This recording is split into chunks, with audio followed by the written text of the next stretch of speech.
Sekretaris Daerah Provinsi Gorontalo, Sofyan Ibrahim, membuka secara resmi kegiatan Gorontalo Economic Outlook 2024 yang berfokus pada diseminasi laporan perekonomian dan riset sektor pariwisata. Acara ini diinisiasi oleh Kantor Perwakilan Bank Indonesia dengan mengusung tema Sinergi Stakeholders dalam mendorong sumber ekonomi baru melalui pengembangan Green and Blue ekonomi sektor pariwisata dan pertanian. Kegiatan ini berlangsung di Ballroom Saronde Kantor Perwakilan Bank Indonesia Gorontalo, Rabu 6 November 2024. Dalam sambutannya, Sofyan menyampaikan apresiasinya kepada Bank Indonesia dan seluruh pihak terkait yang sudah berpartisipasi dalam penyelenggaraan kegiatan tersebut. Menurutnya, hasil dari acara ini akan menjadi bahan pertimbangan bagi pemerintah provinsi untuk pengambilan kebijakan khususnya dalam mempercepat akselerasi ekonomi Gorontalo ke arah yang lebih baik. Sofyan menyoroti kondisi ekonomi Gorontalo sebelum pandemi COVID-19, di mana pada tahun 2017 sempat di atas 6,7%, namun sejak pandemi, pertumbuhan ekonomi sulit mencapai angka tersebut. Hingga kini pertumbuhan ekonomi Gorontalo masih tertinggal sekitar 2% dari tingkat pertumbuhan di tahun 2019 yang mencapai 6,4%.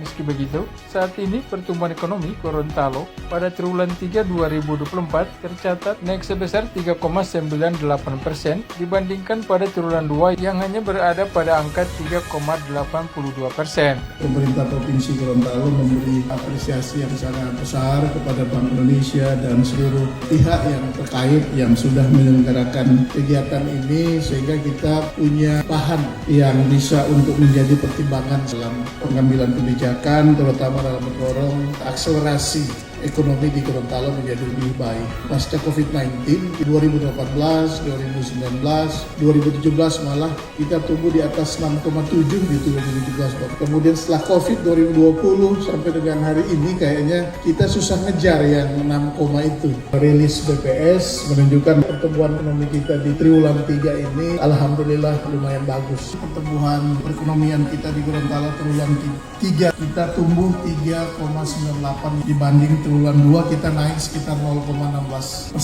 di posisi 3,82. Sofyan Ibrahim mengapresiasi tema Green Economy yang diusung oleh Bank Indonesia Gorontalo yang sejalan dengan arah pembangunan ekonomi berkelanjutan di daerah ini. Menurutnya, Provinsi Gorontalo memiliki potensi besar di sektor pariwisata dan sumber daya alam, termasuk potensi ekonomi biru di sektor kelautan dan perikanan. Sofyan berharap pengembangan ekonomi hijau dan biru dalam sektor pariwisata ini tidak hanya meningkatkan kesejahteraan ekonomi masyarakat, tetapi juga mendorong keberlanjutan dan kelestarian lingkungan. Oleh karenanya, Sofyan mengajak seluruh stakeholders di provinsi dan kabupaten kota untuk bersama-sama memperkuat komitmen demi mewujudkan pertumbuhan ekonomi yang lebih baik di masa mendatang. Demikian informasi yang kami berikan untuk Anda. Saya Farah Musuh, sampai jumpa.